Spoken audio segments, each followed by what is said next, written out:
నా పేరు భావన. నేను టెక్ మహేంద్ర ఎంప్లాయీ. ఒక 4.5 months బ్యాక్ నేను టెక్ మహేంద్రాలో జాయిన్ అయ్యాను. అండ్ జాయిన్ అయిన ట్రైనింగ్ కంప్లీట్ చేసుకునే పీరియడ్లో నాకు హెల్త్ బాగోక నేను ఫ్లోర్ మీద పడిపోయాను. అండ్ నన్ను అప్పుడు అక్కడి నుంచి they have taken me to DOMS, వాళ్ళ చిన్న డామ్స్ ఉంటుంది లోపల, అక్కడికి తీసుకెళ్లారు. అక్కడి నుంచి వాళ్ళు నన్ను మల్లారెడ్డికి షిఫ్ట్ చేశారు. అక్కడ కూడా మెడికేషన్ సరిగ్గా లేకపోవడంతో ఎనీహౌ మా ఇంటి దగ్గర ఉన్న డాక్టర్కి షిఫ్ట్ అవుదా అని వెళ్ళిపోయాను. అలా కపుల్ ఆఫ్ ఇన్సిడెంట్స్ హెల్త్ బాగోకపోవడం వల్ల జూన్ మంత్లో నేను ఒక 13 days లీవ్ పెట్టాల్సి వచ్చింది. So I was on a medical leave. Though I was on a medical leave, my company has given me a warning letter and inappropriate language అండి. So నేను ఇంట్లో బాగున్నప్పుడు while my husband was contacting the company, వాళ్ళు చెప్పారు you're no way related to the company, మీ husband ఎలా మాట్లాడతారు, you should tell that what happen to you అని. సరే నేనే కాల్ చేసి చెప్పాను, I got back to work and all of that. మధ్యలో కొన్ని రోజులు వాళ్ళు నాకు క్యాబ్ షెడ్యూల్ చేయలేదు, అందుకే నేను ఆఫీస్కి వెళ్ళలేకపోయాను. అండ్ దిస్ 2 days బ్యాక్ మా పాపకి హెల్త్ బాగాలేదు, స్టమక్ పెయిన్ అది అన్నారు. She's 11 years old. Mother instinct ఉంటుంది కదా సార్, ఇంకా కాల్ చేసి పాపకు బాగాలేదు అని మా టీఎల్కి చెప్పాను. చెప్తే అదంతా తెలియదు నాకు, మీరు ఫస్ట్ పైకి లాగిన్ చేయండి, నేను నా రీజనల్ మేనేజర్ దగ్గర నుంచి అప్రూవల్ తీసుకుని పంపిస్తాను అని. సరే ఓకే సార్ అని పైకి వెళ్ళే లోపు నాకు ఇంకో కపుల్ ఆఫ్ కాల్స్ వచ్చాయి పాప దగ్గర నుంచి. So I had to go. నేను అన్నాను లేదు సార్, నేను ఒకవేళ వెళ్ళిపోయినా I try to compensate tomorrow, కానీ ప్రామిస్ చేయలేను, ఎందుకంటే ఇంటికెళ్ళే పాప పరిస్థితి ఎలా ఉంటుందో తెలియదు. యూజువల్లీ సాటర్డే సండే నా ఆఫ్ కదా, నేను ఆల్రెడీ కొన్ని స్కెడ్యూల్స్ నేను చూసి చెప్తాను అని చాలా పొలైట్గా ఫోన్ డిస్కనెక్ట్ చేశాను. And I went back home, I taken care of my daughter. Just పాపకి వెళ్ళగానే డాక్టర్కి కాల్ చేస్తే బేసిక్ మెడికేషన్స్ ఫ్రైడే రోజు ఇచ్చాము, సాటర్డే రోజు properly took her to the hospital. Urine blood scanning అంతా చేశారు. రిపోర్ట్స్ సాటర్డే కదా, సో సాటర్డే నేను వెళ్ళేసరికి లేట్ నైట్ అయిపోవడంతో రిపోర్ట్స్ ఇవ్వలేదు. So Sunday that hospital radiologist was in working. నాకు మండే కల్లా రిపోర్ట్స్ వచ్చాయి. I took her to hospital yesterday, that is Tuesday. Technically, I was not there for 3 days in the company. Already నేను documents వాళ్ళకి వాట్సాప్లో share చేశాను. So by the time I reached office అండి, there were so many threatening emails that మీరు రేపు ఖచ్చితంగా report చేయాలి అని 21st రోజు రిపోర్ట్ చేయాలని మెయిల్స్ ఉన్నాయి. I was in a dilemma that నేను ఎలాంటి ఎన్వైరన్మెంట్లో పని చేస్తున్నాను, ఇంత వర్క్ హెరాస్మెంట్ అయితే ఎక్కడా ఉండదు. అండ్ సో అక్కడికి నా మీతో వచ్చినప్పుడు నాకు హెల్త్ బాగున్నప్పుడు when they were questioning all of this నాకు అంత బాగానే అనిపించింది sir. But I'm a married women, నాకు ఒక పాప ఉంది. I definitely have to take care of my daughter. నాకు ఒక ఫ్యామిలీ ఉంటుంది. సో మోస్ట్లీ మార్నింగ్ 12:30 లాగిన్ అంటే 10:30కి క్యాబ్ ఎక్కి ఇంటికి వెళ్ళేసరికి 1 o'clock అవుతుంది. Most of the time we are in tech Mahindra. And అలాంటి మమ్మల్ని కూడా మీరు పట్టించుకోకుండా ఉంటే ఎలా సార్, అది చాలా తప్పు అనిపించింది. మోరోవర్ వాళ్ళకి 60 days ఆఫ్ నోటీస్ పీరియడ్ ఉంటుంది. నేను ఇది తప్పించి నేను ఇంకే తప్పు చేసింది లేదు. నాకు ఇమీడియట్ టర్మినేషన్ ఇచ్చారు. So I have the documents with me where I never been lying about my health and all of that. And అది కూడా కాక ఇప్పుడు మోర్ అలార్మింగ్ ఏంటంటే sir, their work culture also is worst అనే చెప్పాలి. నేను ఏ కంపెనీలో వాష్రూమ్కి వెళ్తే అడిగి వెళ్ళాలి అని వినలేదు sir. This is the only company where I heard women వాష్రూమ్కి వెళ్ళాలంటే కూడా చెప్పాలి, ఫ్లోర్ మీద అరుస్తారు ఎక్కడికి వెళ్ళారు అని. వాష్రూమ్కి వెళ్ళాము అని చెప్పలేక అసలు పని ఉండి వెళ్ళాము అంటే ఎక్కడికైనా వెళ్తే చెప్పి వెళ్ళాలి. Sir I'm not comfortable sharing వాష్రూమ్కి వెళ్తున్నాను అంటే బయో బ్రేక్ అని చెప్పండి, లేకపోతే జువితాతో చెప్పండి, ఇంకెవరితోనైనా చెప్పండి. బట్ మీరు చెప్పకుండా ప్లేస్ నుంచి వెళ్ళిపోతే మాకు ఎలా తెలుస్తుంది మీరు ఎక్కడికి వెళ్తున్నారు అని. So much of micro management is being done. అది కూడా అది that is intolerable sir. I'm a woman, I have right to pee. I will not answer any one that I'm going for pee or loo or I'm doing anything. I have a medical condition where I might require to go little more to the washroom. Company should work accordingly to the employee. That also wasn't given. Women to respectful గా మాట్లాడరు sir. ఇంకొక విషయం ఏంటంటే, నేను medical leave లో ఉన్నప్పుడు ఒక్క call చేసినప్పుడల్లా when are you turning up or else we will remove you, when are you turning up or else we will remove you అని వార్నింగ్ మెయిల్స్ పెట్టారు, వార్నింగ్ కాల్స్ చేశారు తప్ప మీ హెల్త్ ఎలా ఉంది, మీకు ఏం జరిగింది, how are you feeling about it అని ఒక్క మాట కూడా నన్ను అడగలేదు సార్. మరోవర్ మా పాపకు బాగాలేదు, నాకు మా హెచ్ఆర్ నుంచి కాల్ వచ్చింది. షీ సెడ్ భావన I heard about your daughter, when I reporting back, ఒకవేళ మీరు మెడికల్ డాక్యుమెంట్స్ తీసుకుని రేపు రాకపోతే you will face serious consequences అని చెప్పి. మీరు వినండి భాగ్య గారు, ఏం జరిగిందో వినండి. This is my daughters health condition. She don't even listen to me. She said you come back, we will talk with the documents అని. దెన్ షీ సెడ్ మీరు మీ టీఎల్ కాల్ మొహం మీద కట్ చేసి వెళ్ళిపోయారంట కదా ఆఫీస్ లో రిపోర్ట్ చేయకుండా. అలా నేను చేయలేదు, I can prove it anywhere. And so కనీసం మీ పాపకి ఎలా ఉంది, మీరు ఎప్పుడు కల్లా రాగలుగుతారు అని కూడా నన్ను అడగలేదు సార్. ఇలాంటి కంపెనీస్ కోసం ఇలాంటి కార్పొరేట్స్ లో వర్క్ చేయడం కోసం గంటలు లైన్లో నించోపెట్టి వందల కొద్ది మంది లైన్లో నించుంటే ఇంటర్వ్యూస్ ఇచ్చి క్రాక్ చేసి జాబ్ చేస్తే ఎక్కడుంది సార్ ఎంప్లాయ్మెంట్కి స్టెబిలిటీ? దాన్ని నాకు వర్డ్ కూడా రావట్లేదు.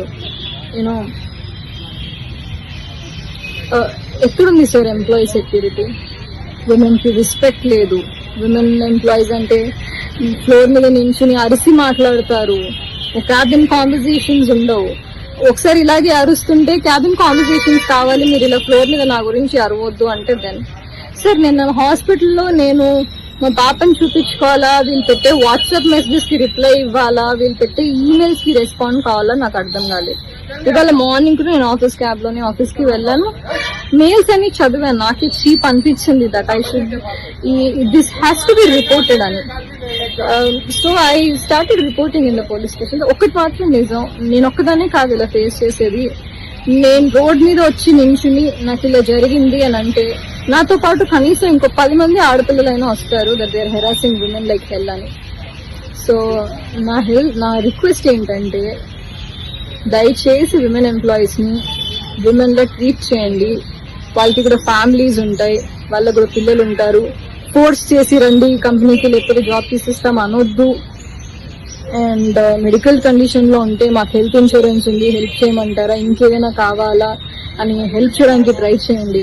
ఎందుకంటే more women will come forward to work if the environment is good. బోర్డ్లో గ్రేట్ ప్లేస్ టు వర్క్ అని వేసుకోగానే గ్రేట్ ప్లేస్ టు వర్క్ అయిపోతుంది sir. Women have to be respected. 4.5 months back tech మహీంద్రాలో జాయిన్ అయ్యాను. అందరిలాగే hundreds of people coming there. అందులోంచి interview crack చేసి నేను జాబ్లో జాయిన్ అయ్యాను. జాయిన్ అయిన తర్వాత జూన్ మంత్లో నాకు హెల్త్ నిజంగా బాగుండలేదు, ఫ్లోర్ మీదనే పడిపోయాను. వాళ్ళు ఇక్కడ నుంచి యూనివర్సిటీ లోపల ఉన్న చిన్న హాస్పిటల్ డామ్స్కి తీసుకెళ్లారు. అక్కడి నుంచి లేదు తన కండిషన్ బాగాలేదు, మీరు మల్లారెడ్డికి తీసుకెళ్ళండి అని చెప్పారు. అక్కడి నుంచి నేను మల్లారెడ్డి హాస్పిటల్కి డెఫినెట్గా వెళ్ళాను. వెళ్ళిన తర్వాత అక్కడ కూడా ఫెసిలిటీ సరిగ్గా లేవని మా హస్బెండ్ నన్ను ఇంటి దగ్గర ఉన్న జీనియా హాస్పిటల్కి షిఫ్ట్ చేశారు. సో అక్కడ వాళ్ళు చెప్పారు మీకు స్పాండిలైసిస్ అయి ఉండొచ్చు, బికాజ్ మీరు చాలా ఇయర్స్ నుంచి కార్పొరేట్స్లో వర్క్ చేస్తున్నారు కాబట్టి మీరు స్పాండిలైసిస్ ట్రీట్మెంట్ తీసుకోండి అని చెప్పారు. సో నేను స్పాండిలైసిస్ ట్రీట్మెంట్ తీసుకోవడానికి 15 days ఫిజియోథెరపీ ఉండింది. ఆల్రెడీ నేను ఆ డాక్యుమెంట్స్ వాళ్ళకి సబ్మిట్ చేశాను. ఆ పాయింట్ ఆఫ్ టైంలో డాక్యుమెంట్స్ సబ్మిట్ చేసిన తర్వాత ఆ 14 days ఆఫ్ టైంలో థ్రెటనింగ్ ఈమెయిల్స్, మిమ్మల్ని మేము జాబ్లోంచి తీసేస్తున్నాం, మీరు రిపోర్ట్ చేయట్లేదు, discontinuation of your work, we're very sorry to let you know that your no more an employee, అలా మెయిల్స్ పెట్టడం స్టార్ట్ చేశారు. చాలా సార్లు కాల్స్ చేశారు. చేసినప్పుడల్లా మీరు ఎప్పుడొస్తున్నారు అని అడిగారు, కానీ మీకు ఎలా ఉంది, మీ హెల్త్కి ఏమైంది అని ఎవ్వరూ అడగలేదు. నా మీద వచ్చినప్పుడు కూడా I was able to take it అండి. నేను పర్లేదని వదిలేశాను. బట్ 2 steps ఫార్వర్డ్ వెళ్ళిన తర్వాత మధ్యలో కొన్ని రోజులు వాళ్ళంతా వాళ్ళే క్యాబ్ స్కెడ్యూల్ చేయలేదు. I have a proof of it. So cab schedule చేయలేదు.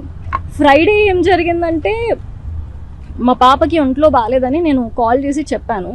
నేను క్యాబ్ ఏరియాలో అక్కడ దిగి ఇక్కడ నడుచుకుంటూ వచ్చేసరికి 3 calls వచ్చాయి. మా టీమ్ లీడర్ అన్నారు మీరు పైకి వచ్చేసేయండి, పైకి వచ్చి మీరు మాట్లాడండి, మీరు ఫస్ట్ లాగిన్ చేసేయండి అని చెప్పారు. లాగిన్ చేస్తే లేట్ అవుతుంది కదా సార్, నేను మళ్ళీ ఇంటికి వెళ్ళడానికి లేట్ అవుతుంది, నేను లాగిన్ చేయలేదు, నేను ఇంటికి వెళ్ళిపోతాను అని. ఆల్రెడీ డెసిషన్ కనుక మీరు తీసేసుకుంటే మీరు మమ్మల్ని ఎందుకు మేడం అడగడం అంటే, లేదు సార్ మీరు మా టీఎల్ మీకు చెప్పకుండా ఎలా ఉంటాను అని చాలా మర్యాదగానే నేను కాల్ డిస్కనెక్ట్ చేశాను. ఆ తర్వాత నెక్స్ట్ డే మార్నింగ్ కూడా నాకు కాల్ వచ్చింది. కాల్ వస్తే నేను డాక్యుమెంట్స్ పెట్టాను, నోటెడ్ అని పెట్టారు. పెట్టిన తర్వాత వాళ్ళు నాకు 22nd రోజు నేను నార్మల్గా లాగిన్ చేయడానికని వచ్చానండి. ఫ్రైడే రోజు నేను ఆఫీస్కి వెళ్ళలేదు. డాక్టర్కి కాల్ చేశాను, doctor Prashant afterwards, I proof of it. తను రేపు పొద్దున్న మార్నింగ్ 10 o'clockకి రమ్మన్నారు. సాటర్డే రోజు పాప నేను ప్రాపర్గా హాస్పిటల్కి తీసుకెళ్ళాను. తీసుకెళ్ళిన తర్వాత వాళ్ళు టెస్ట్స్ చేశారు. రిపోర్ట్స్ అన్నీ సండే కదండి, మండే వచ్చి తీసుకోండి అన్నారు. మండే మొత్తం ట్రీట్మెంట్ చేసిన తర్వాత కూడా, నేను డాక్యుమెంట్స్ పంపించిన తర్వాత కూడా they wrote me an email that నేను డాక్యుమెంటేషన్ పంపించలేదు, వాళ్ళకి ఎలాంటి కమ్యూనికేషన్ ఇవ్వలేదు కాబట్టి నన్ను సర్వీసెస్ నుంచి తీసేస్తున్నా అని మెయిల్ పెట్టారు. After multiple attempts we have not any medical report nor have reported back to office, hence we will have to unfortunately proceed with the separation under abandonment form అని ఒక mail పెట్టారు. నా దగ్గర proofs ఉన్నాయి that నేను I have sent it to them అని చెప్పి. ఒకటి నాకు మెయిల్ 21st రోజు మెయిల్ వచ్చింది, థ్రెటనింగ్ మెయిలే అది కూడా. It is not never requesting. Phone చేసినప్పుడు కూడా మీ పాపకి ఎలా ఉంది, మీరు ఎప్పటి వరకు వస్తారు కూర్చోండి. 21st రోజు వాళ్ళు ఇచ్చారు, వాళ్ళకి నేను రిప్లై చేశాను. నేను ఎక్కడ వాళ్ళకి కమ్యూనికేట్ చేయకుండా పారిపోయానో నాకైతే తెలియలేదు. మళ్ళీ ఇందులో క్లియర్గా you haven't reported to office అన్నారు. 22nd రోజు నేను ఆఫీస్కి వచ్చాను. I used office cab. వచ్చిన తర్వాత when I was reading those mails అండి, నాకు అనిపించింది నేను ఇంత టాక్సిక్ ఎన్వైరన్మెంట్లో నేను వర్క్ చేయలేను. Anyhow I was decided to put down my papers and police స్టేషన్కి వెళ్ళాను నేను టు కంప్లైంట్. పోలీసులు ఏమంటారంటే, మీరు లేబర్ లాకి వెళ్ళిపోండి, లేబర్ లా దగ్గర నుంచి సపోర్ట్ తీసుకోండి అని చెప్పారు. వాళ్ళు ఎఫ్ఐఆర్ చేయలేదు, పిటిషన్ తీసుకుని రిసిప్ట్ ఇచ్చారు. నిన్న డే మొత్తం పోలీస్ స్టేషన్లోనే ఉన్నాను. Evening I try to reach few people but ever respond సరిగా అవ్వలేదు.